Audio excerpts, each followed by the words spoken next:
여러분 안녕하세요. 네, 여기 이제 소니 인턴으로 오신 두 분이 있는데 이 두 분이 또 유학 생활을 했다고 하시더라고요. 그래서 제가 바로 궁금한 질문 하러 가보겠습니다. Let's go.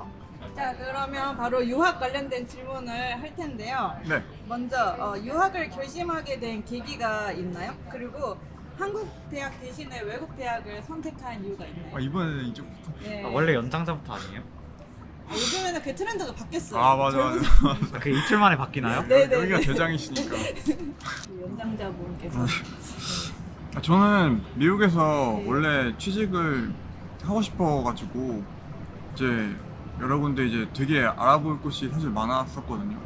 그래서 유학원도 가보고 그리고 지금 현직에서 일하고 계시는 애니메이터 분들이나 아니면 꼭 애니메이터 분들 아니더라도 현직에 이제 계시는 분들한테 이제 이메일도 써보고 그리고 그냥 외국인 분들한테도 그냥 영어로 메일 보내보고 그러면서 이제 미국에서 일하고 싶으면 미국 이제 대학교를 나오게 되면 이제 비자가 나오기 때문에 이제 그렇게 들어오는 게 최대한 빨리 취직할 수 있는 길이다라고 이제 생각을 해서 유학을 결심하게 됐죠.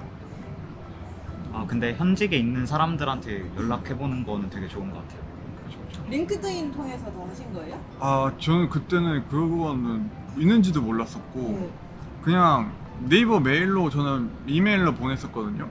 그냥 그분들이 이제 뭐 사이트를 들어가 네. 보거나 아니면 웹사이트나 아니면 뭐 그냥 정말 유명하신 분들은 그냥 구글에 쳐도 이름만 쳐도 나오니까 그래서 그분들 이제 전화는 할 수 없고 이메일로 그냥 근데 이제 대부분 이제 안 오죠. 네. 답장은 안 오는데 이제 사실 오시는 분들이 이제 있기 때문에 돌리면 정말 많은 정보를 얻을 수 있죠. 대단하다. 이쪽 그 인더스트리 자체가 아무래도 한국에 있는 학교들보다는 좀 외국이 선택지도 많고 커리큘럼도 상대적으로 좀 낮다 보니까 유학을 해야겠다고 결정을 했던 것 같아요. 그러면 유학 갈 때 뭐 포트폴리오 만들어서 가셨어요? 네. 근데 거의 뭐 막 이쪽하고 관련이 있는 포트폴리오는 아니었고 네. 거의 뭐 드로잉이나 페인팅이나 그런 것들 위주로 준비해서 그거는 이제 대학교가 요구하는 뭔가 폼 같은 게 있었어요? 네 있는 경우도 있고 전공에 따라서 좀 달라요. 그럼 대학교에 따라서 포트폴리오를 조정했어요? 대학교에 따라서도 조절하는데 큰 틀은 대체로 비슷하고요. 그리고 이제 전공에 따라서 좀 많이 갈리는 편이에요. 그럼 그때는 전문가의 도움을 받으셨어요? 저는 제가 입시 미술을 했었어서 제가 다 했습니다. 다 했구나. 감사합니다. 두 번째 질문. 유학 생활에 만족을 하는 편인가요? 만약에 과거로 돌아간다면 같은 선택을 할 것 같나요? 저는 안 합니다. 왜죠? 과거로 돌아간다면 저는 유학하는 비용으로 비트코인 삽니다.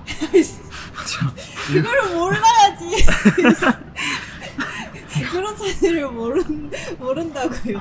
그런 거 모르고. 내 주가가 오를 건지 비트코인이 오르는지 그런 거 모르는. 그 당시에는 상태에서. 그죠. 그 당시에는 몰랐죠. 그냥 내가 학업으로만 신경을 쓴다면 그냥 유학을 갈지 아니면 한국 대학교를 갈지 아니면 대학교 자체를 안 다닐지 아니면 어떤 전공을 할지 여러 가지 선택지가 많지 않겠습니까?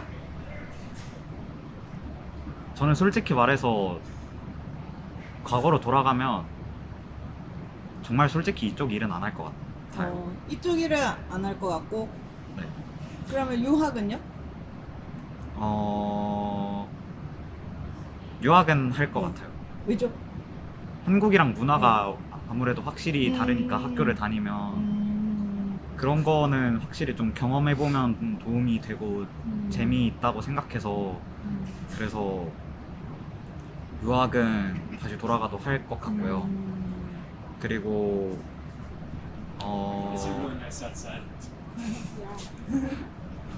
그리고 이쪽 일을 안 하고 싶은 이유는 그냥 제가 지금 하고 싶은 게 좀 다른 분야라서 그래서 그냥 그것 때문에 맞아요. 여러 가지 경험하고 선택하는 게 후회가 적은 것 같아요. 네. 저도 못할 것 같아요. 다시 유학생활이요? 네 유학은 다시 만약에 제가 돌아간다고 하면은 네. 분명히 다른 길이 있거든요. 근데 유학은 너무 돈이 많이 들고 네. 부모님 생각하면 진짜 이거는 못할 것 같아요. 부모님이 벌어두신 돈을 이제 네 많이 쓰셔야 되고 그거에 대한 부모님이 부담감이 분명히 있으실 네. 거거든요. 근데 그래서 그리고 제가 이제 돈을 벌어 보니까 돈이 되게 이제 부모님이 어떻게 버셨는지가 이제 생각이 나니까 저는 못할 것 같아요. 그냥 되게 굳이 이렇게 돈을 많이 들여서 유학을 오지 않더라도 할 수 있는 방법이 사실은 너무 많았었는데 뭔가 어렸을 때 이제 어린 마음에 아 나는 성공하고 싶다 빨리 가서 뭐 디즈니나 뭐 픽사나 뭐 소니나 이런 좋은 회사에 그냥 딱 학교 다니고 바로 그냥 취직하고 싶다라는 그런 생각에 이제 꽂혀 있었던 것 같아요. 근데 그게 이제 정말 뭐 그렇게 나쁜 생각은 아니지만 부모님 생각하면은 그거는 못할 것 같아요. 그 밤마다 눈물을 훔치신다는 얘기가 아닌가? 그건 아니에요. 아이고 갑자기 약간 분위기가 되게 어두워졌는데 아니요, 근데 이게 유학을 고민하시는 분들이 다 아셔야 되는 것 중에 하나가 네. 정말 자랑이 아니라 이게 학비뿐만 아니라 추가적으로 들어가는 비용이 정말 상상을 초월하거든요. 그래서 정말 어줍잖다고 하니까 좀 이상한데, 그러니까 좀 오면 약간 막연한 이유로 누구나 다 유학 가니까 나도 유학 가봐야지 이런 좀 아니란 생각으로 가면 너무 부모님이 힘들어할 수도 그쵸. 있다? 그게 근데 그러니까 부모님이 모아놓은 돈으로 결국에 네. 가는 거잖아요. 근데 네. 그게 부모님만 힘든 게 아니라 그 사실 받는 돈이나 이렇게 네. 지출할 수 있는 금액이 애매하면 자기도 힘들어요. 맞아요. 그럼 여기서 자연스럽게 그 생활비 얘기를 해볼게요. 이제 두 분 다 미국에서도 생활을 하셨고 또 창현 씨는 캐나다에서도 생활을 하잖아요. 네. 그럼 동해 두 분 미국 생활할 때 보통 한 달 생활비는 어느 정도로 들었어요? 저는 샌프란시스코 살 때는 네. 집값 포함해서 한 2,500 2,500. 미국 달러 정도 썼던 것 같고요. 음. 지금 캐나다에서는 네. 엘버타에서는 집값 포함해서 1,800 음. 내고 있고 그리고 생활비만 따지면 미국이랑 캐나다 둘 다 1,000불씩 쓰고 있어요. 1,000불? 아 1,000불씩? 네. 월세 빼고 1,000불? 네. 아 근데 거기에다가 이제 학교 등록금은 따로인 거죠? 네. 그렇죠. 그러면 한 1년에 얼마 정도 들어간다고 보면 돼요? 학비 포함해서요. 네. 근데 이게 사실 학비랑 생활비를 더한다고 무조건 그 금액이 맞는 게 아니거든요. 이게 학교를 아. 다니면은 네. 이제 형도 아시겠지만 막 뭐 수업 재료라던가 준비물이라던가 아니면 뭐 텍스트북이나 뭐 그런 거에서 이제 네. 좀 부가적으로 들어가는 비용도 많이 있고 뭐 집을 렌트를 했으면은 유틸리티 뭐 이런 것들 포함을 할 건지 안 할 건지에 따라서 또 금액이 계속 바뀌어서 이게 사실 막 정확하게 말씀드리긴 좀 어려울 것 같은데 그러네요. 네. 그래도 한 1년에 6만 7만 불 정도는 아 USD로? 네 네. 이쪽 아트스쿨을 오실 거라면 그 정도는 적어도. 네 생각하셔야 되지 않을까. 그럼 여행은 진짜 꿈도 못 꾸네요? 못 그죠. 그쵸. 동희 씨도 약간 비슷하게 들었어요? 저는 한 달에는 이게 기숙사에 살다 보니까 네. 그냥 생활비만 쓰면은 한 달에 25만 원 정도, 한 30만 원 정도 살았었거든요. 네. 그걸로 이제 핸드폰비 내고 이제 식료품 같은 거 이런 거 사고 그래서 먹고 그렇게 했었고 근데 이제 총 유학 비용을 말하자면은 뭐 그리고 이거는 그 장학금 지금 받는 거를 포함한 금액이거든요. 적어도 한 1년에 6만, 5만, 5, 6만 불은 쓰는 것 같아요. 장학금을 받았어도 5, 6만 불이 그쵸. 쓰인다는 거예요? 이게 그 인터내셔널들은 장학금을 네. 받을 수 있는 최대치가 네. 어느 정도 이제 한정이 되어 있거든요. 그리고 전액 장학금 이런 게 아니라 그냥 어느 정도 부분만 이렇게 차감해 주는 거라서 그렇게 많은 차이점이 없죠 사실. 그렇구나.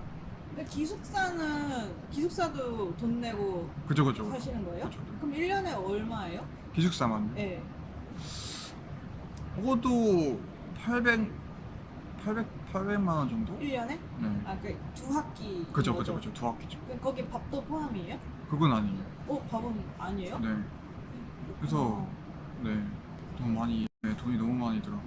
그래서 제가 네 다시 돌아간다면 이거는 네. 교환학생이 딱 적절한 것 같아요. 1년 교환학생. 차라리 정말 경험해보고 싶고 막 새로운 걸 보고 싶고 한다면 교환학생. 그럼 다음 질문은 그 두 분 유학 정보는 어떻게 알아보셨어요? 저는 그냥 막연히 그냥 구글에다가 네. 검색했던 것 같아요. 뭐 아트스쿨 인 아메리카 이렇게? 네, 그냥 그렇게 검색하고 네. 그냥 막 준비물 같은 거 네. 알아보고. 본인 스스로 다 하셨네요? 네네. 그 학교 같은 거 막 리스트 본인이 딱 정리해놓고 뭐 네. 필요한 준비물, 포트폴리오 이런 거 맞춰가지고 다 해서 본인이 직접 어플라이 하신 거예요? 온라인으로? 근데 사실 다 비슷해요. 준비할 게 다 비슷하고 네. 아트스쿨 같은 경우는 뭐 사실 네. 사실 합격률이 그렇게 낮은 편이 아니라서 링린 같은 경우는 애초에 뽑는 정원이 좀 낮아서 모르겠긴 한데 다른 데는 대체로 그래도 한 합격률이 한 50%니까 2명 중 1명은 무조건 되거든요. 그래서 사실 토플 영어 시험 딱 그 정도만 걱정하시면 되다 보니까 저는 그냥 토플 시험 보고 점수 가지고 그냥 어떤 학교를 하나를 정한 게 아니라 그냥 포트폴리오 준비해가지고 그냥 똑같은 걸로 모든 학교에 다 했구나. 그냥 네. 근데 저는 유학 미술 학원이라고 따로 이제 준비하는 그런 학원들이 있거든요. 그 전에 이제 미술을 할 줄 알아가지고 거기서 이제 조금 배우고 이제 그냥 거기서 계속 일을 했거든요.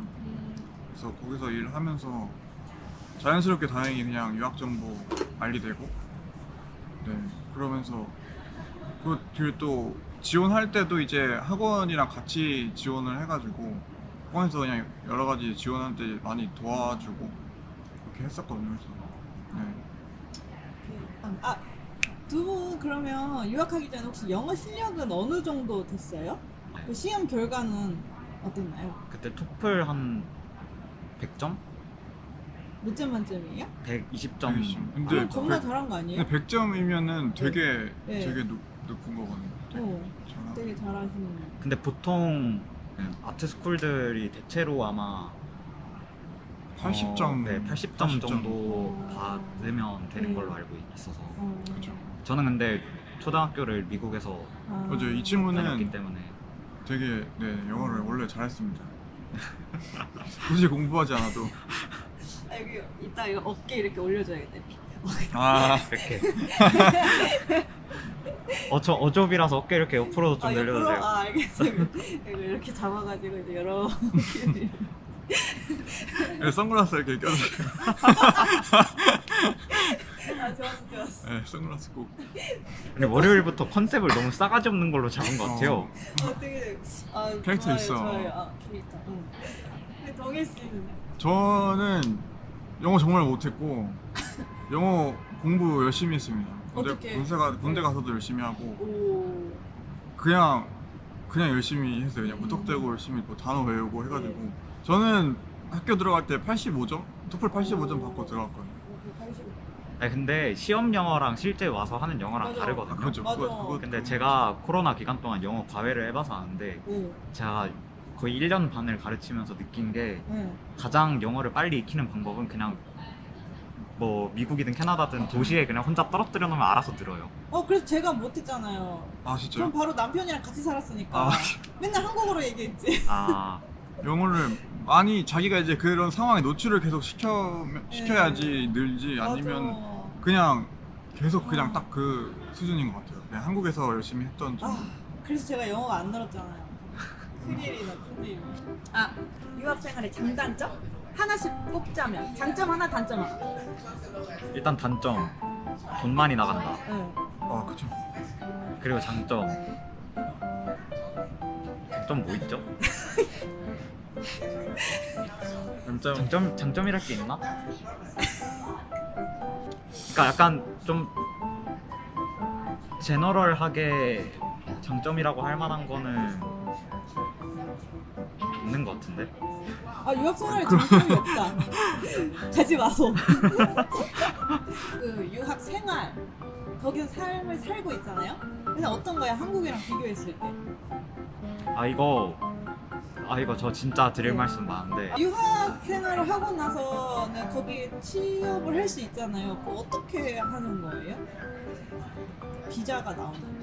저 아 그리고 두 분은 어떤 삶을 살고 싶나요? 약간 삶의 목표 같은 것도 있나요? 곰바